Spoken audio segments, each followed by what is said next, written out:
আমরা এই ভিডিওটির সাহায্যে লিড অ্যাসিড ব্যাটারির জন্য একটি অটোকাট চার্জ কন্ট্রোলার তৈরি করা শিখব খুব সহজে এবং খুবই কম খরচের মাধ্যমে। তো দেখতেই পাচ্ছেন এখানে কম্পোনেন্ট একেবারে বেসিক কম্পোনেন্ট দিয়ে তৈরি করা, এখানে কোনো মাইক্রো কন্ট্রোলার ইউনিট নেই এবং এই ধরনের চার্জ কন্ট্রোলারগুলোকে টিকেল চার্জার বলা হয়ে থাকে। এই ভিডিওটির সাহায্যে একটি টিকেল চার্জার তৈরি করা শিখব, যেটি আপনারা চাইলে ঘরে বসেই খুব কম খরচে তৈরি করতে পারবেন। এখানে আমরা পিসিবি বোর্ড ব্যবহার করলেও ভিডিওতে আমরা সমস্ত ইনফরমেশন দিয়ে দিই, এতে করে কিন্তু আপনারা চাইলে ভ্যারোবোর্ড বা ব্রেডবোর্ডও এই ধরনের সার্কিট ডিজাইন করতে পারবেন এবং ঘরে বসেই তৈরি করতে পারবেন। কিছু কম্পোনেন্টের প্রয়োজন হবে, তার মধ্যে মোস্ট ইম্পর্টেন্ট হচ্ছে 12 ভোল্ট 10 এম্পিয়ারের রিলে ব্যবহার করব একটি, 1N5408 ডায়োড একটি, 1N4007 ডায়োড দুটি, জিনার ডায়োড 5.1 ভোল্টের একটি, 100 মাইক্রোফ্যারাড 25 ভোল্টের ক্যাপাসিটর একটি, 104 সিরামিক ক্যাপাসিটর দুটি, এলইডি দুটি, 1 কিলো ওহম রেজিস্টর দুটি, 2.2K রেজিস্টর একটি, NE555 আইসি একটি, আইসির জন্য 8 পিনের আইসি বেস একটি, 502 ভেরিয়েবল রেজিস্টর দুটি, এসি টার্মিনাল ব্লক দুটি, BC557 ট্রানজিস্টর একটি।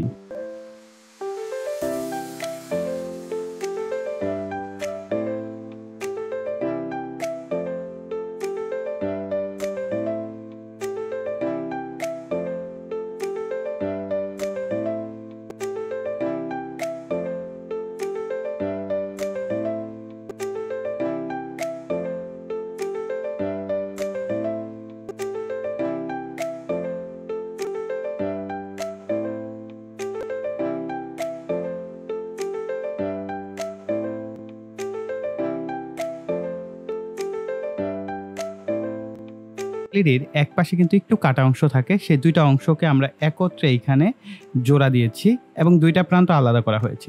এখন আমরা এইখান থেকে মূলত এই তিনটা প্রান্তকে আমাদের এই যে তিন প্রান্তে আমরা এইখানে হচ্ছে কানেকশন করব, অর্থাৎ জোড়া দেয়া যে অংশটা সেটা থাকবে মাঝে এবং দুইটা বাকি প্রান্ত অর্থাৎ পজিটিভ দুইটা প্রান্ত এলইডির সেটা থাকবে দুই প্রান্তে। এইভাবে হচ্ছে আমরা এটার মধ্যে এটাকে সেট আপ করে নিব। এই ধরনের সার্কিটগুলো আপনারা ব্যবহার করতে একটু ভয় পান, এর কারণ হচ্ছে এখানে এই ভেরিয়েবল রেজিস্টরগুলো ঘুরিয়ে ক্যালিব্রেশন করতে হয়। আমি আপনাদের যে প্রক্রিয়াটা বলে দেবো, এটা যদি ঠিকঠাক মতো বুঝতে পারেন তাহলে খুব সহজেই এই ধরনের যে সার্কিটগুলো হয়ে থাকে ভেরিয়েবল রেজিস্টর ঘুরিয়ে, সেগুলো কিন্তু আপনারা অনায়াসে সেট আপ করে নিতে পারবেন। তো এই সার্কিটটা সেট আপ করার নিয়ম হচ্ছে, এখানে দেখতে পাচ্ছেন প্লাস মাইনাস দেওয়া আছে, বিটি মানে হচ্ছে ব্যাটারি আর এটা হচ্ছে চার্জের জন্য প্লাস এবং মাইনাস দেওয়া আছে।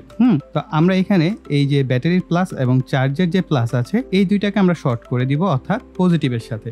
আর এই ধরনের একটি 2 পিন সকেট ব্যবহার করতে পারেন। এরপর আমরা সকেটের যে পজিটিভ প্রান্ত আছে এই পজিটিভের সাথে এই পজিটিভকে আমরা কমন করব, করার পর ব্যাটারির প্লাস যেটা আছে সেই প্রান্তের সাথে আমরা এটাকে কানেকশন করব, অর্থাৎ বিটি প্লাসের সাথে। এরপর আমরা বিটি মাইনাসের সাথে কালো তারটিকে কানেকশন করে দেব। অবশ্যই এখানে প্লাস মাইনাস কানেকশনটা একটু ভালো করে দেখে নেবেন। এইটার একটা মূল বিষয় আপনাকে মাথায় রাখতে হবে, সেটা হচ্ছে যখন এই ব্যাটারিটি চার্জ হবে তখন হচ্ছে এই পাশে ইয়েলো রঙের বাতিটা জ্বলে থাকবে, আর যখন চার্জ কমপ্লিট হয়ে যাবে অর্থাৎ অটো কাট হবে তখন হচ্ছে লাল রঙের বাতিটা জ্বলবে। প্রথম অবস্থায় কিন্তু ইয়েলো রঙের বাতিটা জ্বলা থাকা অবস্থায় থাকতে হবে। লোয়েস্ট ভোল্টেজ অর্থাৎ যে ভোল্টেজে আসার পর থেকেই আমাদের ব্যাটারিটা চার্জ শুরু করবে সেই ভোল্টেজটা সেট করতে হবে। এটা আপনি 10 থেকে 10.8 ভোল্ট থেকে উপরের যে কোনো লেভেলের ভোল্টেজ আপনি সেট করতে পারেন। এই ক্ষেত্রে আমাদের অ্যাডাপ্টারে 12.2 ভোল্ট আছে, তো আমরা এইটাই সেট করে এখন এটার সাথে কানেকশন করে দিব। তো দেখতেই পাচ্ছেন আমাদের প্রথম অবস্থায় হচ্ছে আমাদের যে ইয়েলো রঙের বাতিটা এটা জ্বলে আছে। তো আমাদের এইটাকে আমরা চাইলে ক্যালিব্রেশন করে নিতে পারি। আমরা উপরের যে ভেরিয়েবলটা আছে এটাকে কিছুটা বামে ঘোরাবো আর এটাকে হচ্ছে আর একটু বামে ঘোরাবো। প্রথমে হচ্ছে লাল রঙের বাতিটা আমাদের জ্বলিয়ে দেখতে হবে, এরপর হচ্ছে লোয়েস্ট ভোল্টেজটা সেট করতে হবে। এই যে লাল রঙের বাতিটা জ্বলেছে। এখন আমরা নিচের দিকের যে ভেরিয়েবল রেজিস্টরটা আছে এটাকে হচ্ছে ক্লকওয়াইজ অর্থাৎ ঘড়ির কাঁটার দিকে ধীরে ধীরে ঘোরাবো। এই যে দেখতে পেলেন এখন কিন্তু আমাদের হলুদ রঙের বাতিটা জ্বলে আছে। তো এই অবস্থায় আমাদের হচ্ছে লোয়েস্ট ভোল্টেজ সেট আপ করা হয়ে গেছে। এখন আমরা উপরের দিকের যে রেজিস্টরটা আছে এটা কিছুটা বাম দিকে ঘোরাবো। অবশ্যই পাওয়ার সাপ্লাই অফ করে নেবেন। পাওয়ার সাপ্লাই অফ করার পর হচ্ছে আমরা এটাকে কয়েকটা টার্ন বাম দিকে ঘুরিয়ে নিব। এরপর আমরা আবার পাওয়ার সাপ্লাইটাকে চালু করব। এখানে ভোল্টেজ আপনি যত সেট করতে চান 13.8 ভোল্ট এখানে সেট করে দিলাম। তো আপনারা যে ভোল্টেজ সেট আপ করতে চান চাইলে 14 ভোল্ট 14.4 ভোল্টও সেট আপ করতে পারেন, কোনো অসুবিধা নাই। তো আমরা এখন উপরের দিকে যে ভেরিয়েবল রেজিস্টরটা আছে এটাকে ধীরে ধীরে ডান দিকে ঘোরাবো।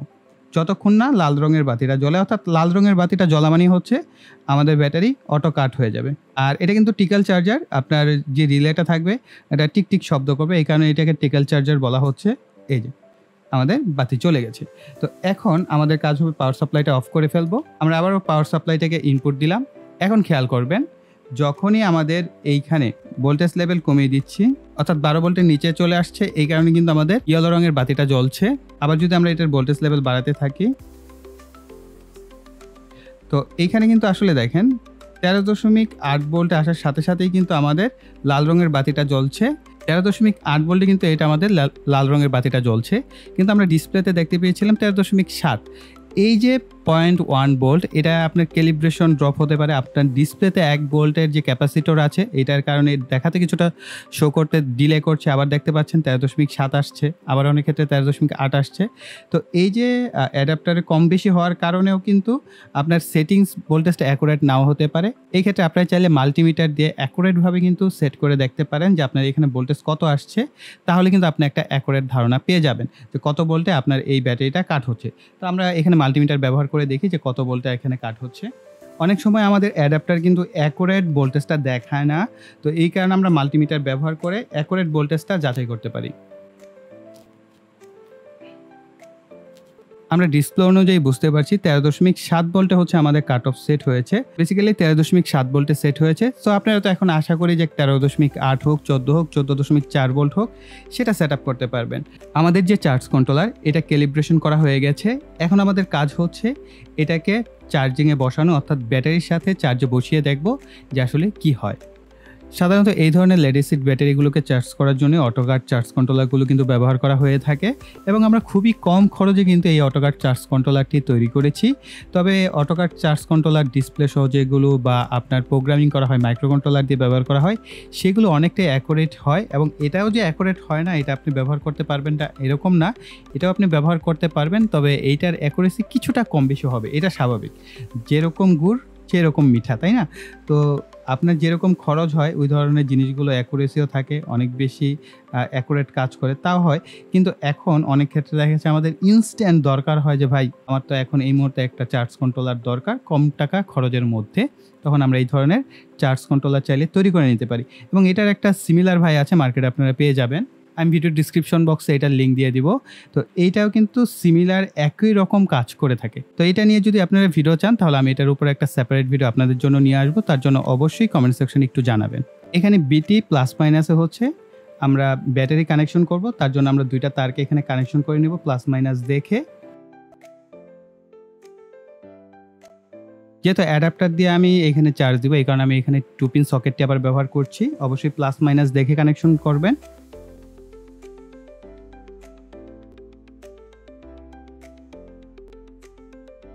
আমরা ব্যাটারিটাকে ঘুরিয়ে এখানে ডাবল সাইডেড ক্রস টেপ দিয়ে আমাদের সার্কিটটাকে প্লেস করে নিচ্ছি।